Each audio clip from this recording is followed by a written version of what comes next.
Okay, Assalamualaikum dan selamat sejahtera. Saya Waziri Wazir. Untuk kali ni saya nak jawab persoalan apa ni. Ramai-ramai orang tanya atau PM saya lah tentang kamera. Abang ada tak suggestion kamera apa yang bagus untuk beginner tu? So soalan macam ni dia susah nak jawab tu. Susah nak jawab bukan pasal apa. Terlalu general. Dia nak beli tapi biasanya saya akan tanya dia balik, beli untuk apa kan? Pasal kalau just simply tanya, bang saya ada tak cadangan kamera terbaik untuk beginner kan? Beginner ni kita kena faham, beginner ni ada dua, bagi saya dua kategori lah. Satu beginner yang ada duit, dia apa ni, duit tak ada masalah bagi dia lah kan. Satu lagi orang yang betul-betul nak tahu kamera apa yang bagus untuk dia, pasal dia perlukan kumpul modal ke macam tu lah kan. Pasal kalau orang yang jadi ada duit, dia tak kisah aku tanya bagi tahu dia model apa, dia terus beli kan, tu tak ada masalah. So dia sebenarnya biasanya saya akan tanya balik kepada orang yang tanya saya tu, beli kamera tu untuk apa.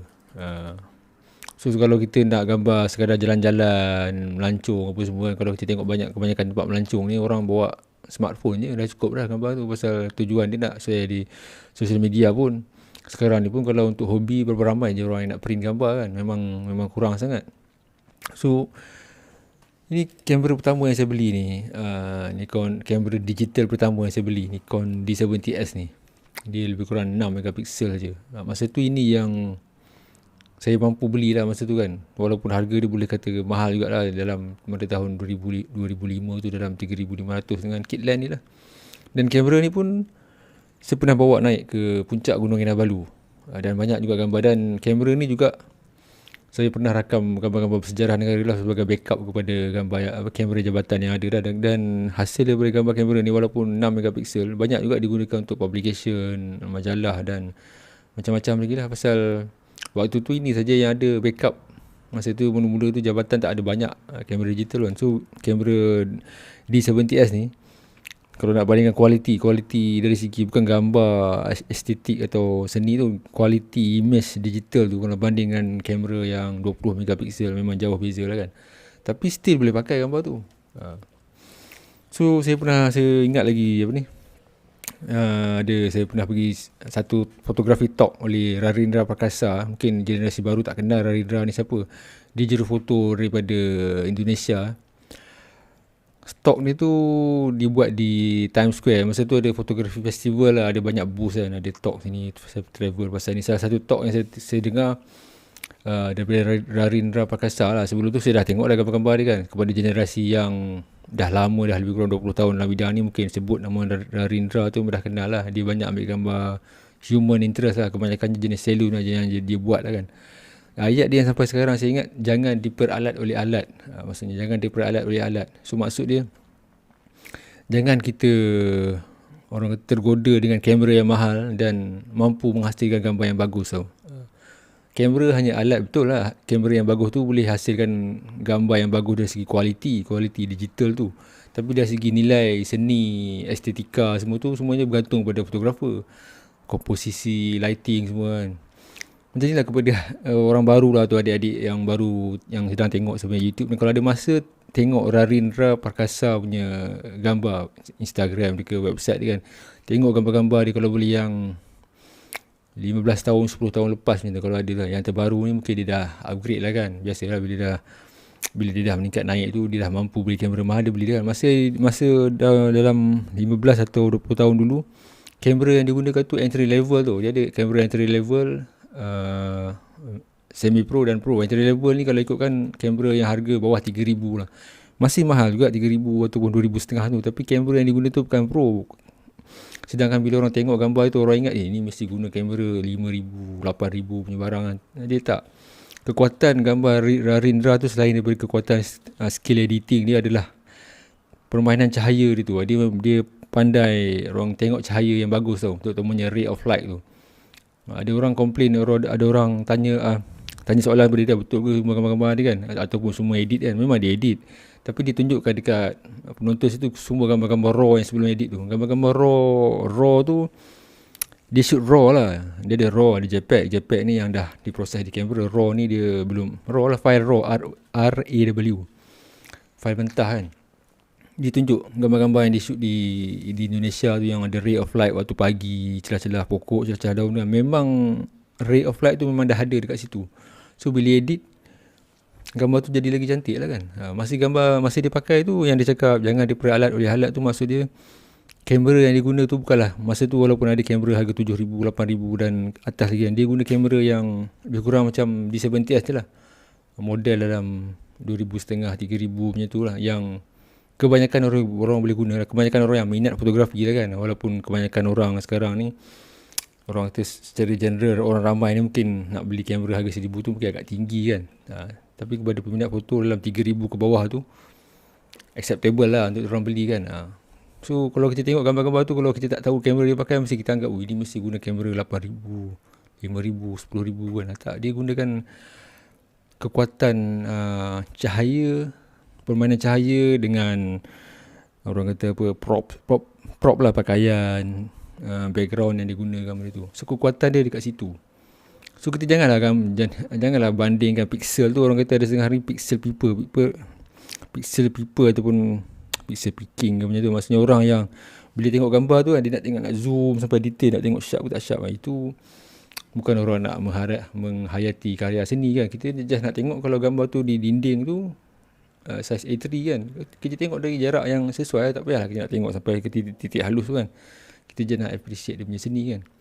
So point ni saya nak bagi tahu, untuk sekarang ni, sejak awal tahun 2000 ni, senang cerita lah, sejak tahun 2020 ataupun sejak adanya kamera yang megapiksel dia 10 ke atas, sekarang ni kebanyakannya 20 ke atas, 20 megapiksel, dah cukup baik dah. Kalau kita beli DSLR ataupun mirrorless, yang mana boleh tukar, adjust dia punya ISO, shutter, aperture kan, dah cukup bagus lah benda tu. Dan lagi satu saya nak bagi tahu, sesiapa saja yang beli kamera DSLR ataupun mirrorless yang jenis macam ni, yang boleh tukar-tukar lens kan, nak tak nak dia kena belajar foto juga kan.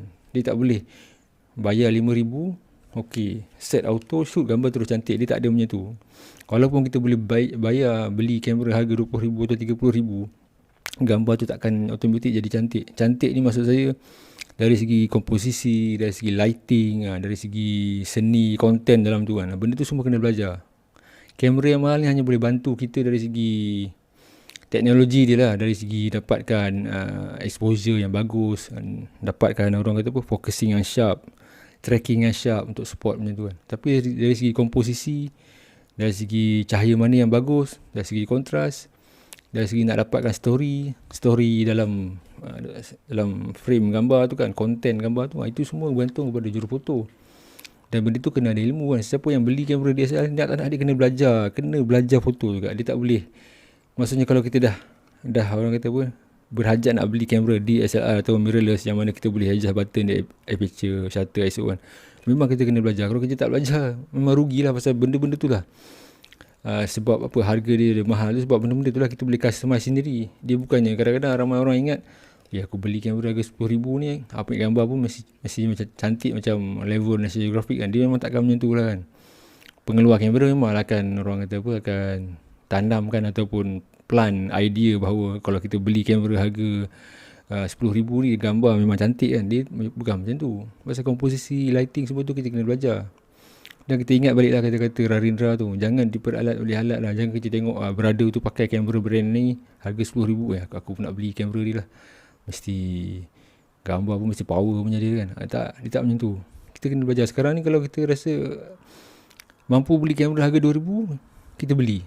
Kalau percayalah cakap saya, kalau kamera tu yang 20 megapiksel ke atas lah, senang cerita kan, 20 megapiksel ataupun 10 megapiksel ke atas, dan sekarang ni kebanyakan 20 megapiksel ke atas lah, sama ada full frame ke bukan full frame ke, mirrorless ke ataupun bukan kan, dah terbaik dah kamera tu untuk permulaan.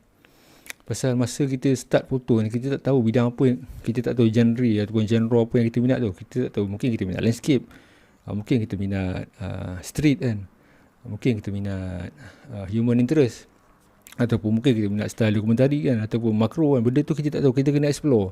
So bila kita mungkin dah spend masa setahun 2 tahun, barulah kita tahu apa benda yang kita minat lah. Bila kita dah tahu apa benda yang kita minat, bidang yang kita minat, makro ke, street ke, human interest ke, travel lah, barulah kita, kalau kita betul-betul minat lagi, kita invest lah kepada model yang lagi bagus kan, yang boleh memenuhi keperluan kita tu. Contohlah kalau kita minat sport kan, dah tentulah model entry level ni tak cukup bagus pasal tracking dia tak laju.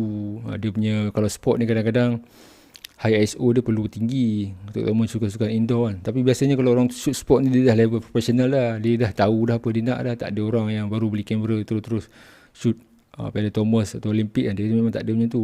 Itu dah level tinggi dah sport tu, so tak ada masalah. So kebanyakan beginner ni, orang yang baru nak beli kamera ni,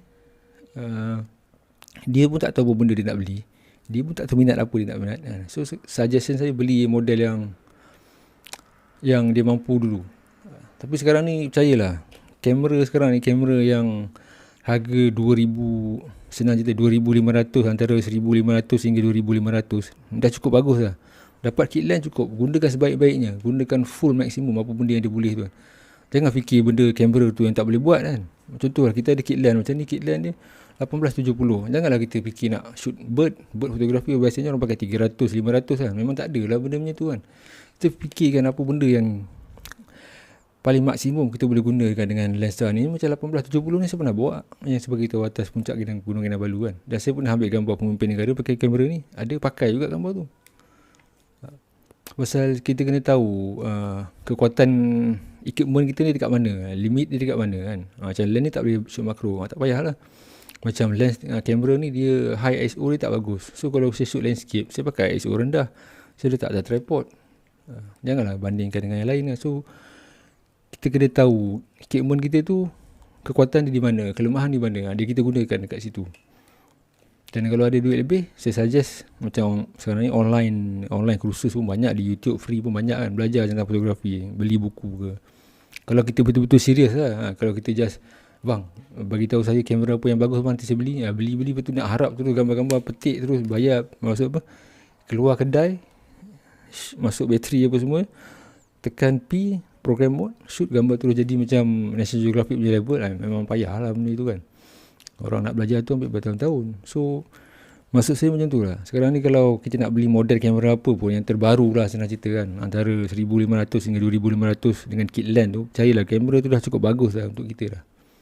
Jauh lagi bagus daripada kamera daripada smartphone lah. Walaupun smartphone jenama apa pun, kamera yang harga 2,000 ni memang jauh lagi bagus daripada kamera daripada smartphone yang harga 5,000, 6,000, 3,000-4,000 tu. Salah satu dia sensor ni besar, lens dia pun besar. Tengoklah, takkanlah lens besar ni, sensor besar tu kan, tewas kepada sensor kecil smartphone tu kan. Ada kekuatan dia, cuma smartphone tu kekuatan dia lain lah, sistem dalam tu lah, kita boleh post apa semua kan. So saya minta maaf lah kalau menghampakan penonton yang expect saya tunjukkan model ni, kau beli model ni kau jadi bagus. So dia tak macam tu, tak semudah itu. Bagi saya, kalau you ada duit 2,000, 2,500, belilah model mana yang kita rasa kita selesa kan. Kita nak beli brand ni ke, brand A, B, C ke, just beli je 2,000, antara 1,500 hingga 2,500. Yang mana kamera tu kita boleh adjust exposure dia, ISO, shutter, aperture dia tu, sama ada mirrorless, DSLR ataupun jenis compact. Compact pun boleh juga, ada yang boleh adjust aperture semua tu kan, sama ada boleh tukar-tukar lens ataupun tidak. Dah cukup bagus lah benda tu. Kalau kita fikir jenis long term, kemudian kita nak tukar lens lain kan, kita belilah yang boleh interchangeable ni, yang boleh buka-buka lens tu. Kalau kita nak itulah benda tu kita kena try dulu. Pasal untuk tahun pertama ataupun tahun kedua, kita tak tahu minat kita tu sebenarnya ke arah mana tau. Sebab tu pengeluar kamera ni ada buat banyak macam jenis kamera kan. Dia ada jenis yang untuk sport, untuk landscape, untuk studio. So benda tu kalau kita tak cuba, kita tak tahu apa benda bidang yang kita minat. Macam saya mula-mula dulu, saya minat landscape, gambar air terjun selalulah. Bila cuti saya pergi ke air terjun, Latar Kijang, kat Latar Kijang di Sungai Kali Tekala semua. Memang saya shoot benda tu. Lepas tu gambar street Kuala Lumpur kan, saya shoot. Lepas tu baru saya tahu minat saya lebih kepada genre ataupun genre photojournalism ataupun human interest lah, yang ada orang. Kalau gambar-gambar kosong ni macam tak berapa minat. Pasal tu kalau tengok gambar saya, jarang saya shoot gambar landscape kan. Ada tapi tak banyak sangat lah. Macam saya tak pandai lah kan, senang cerita. Pasal dia tak menjiwai bidang tu kan. So apa pun kena test dulu. Walaupun asal minat saya memang landscape lah, tapi dalam lama saya tengok macam landscape tu macam kosong kan. Jangan pula kecam je kata landscape tu kosong lah. Itu terpulang lah masing-masing kan. Maksudnya kalau kita dah minat tu, kita buat lah kan. Macam saya, bila saya tengok gambar landscape, saya kena tunggu ada orang ke ada binatang, ada subjek yang lalu situ kan, baru dia okey. Kalau dia just kosong saja macam, saya tengok macam tak cukup lah kan.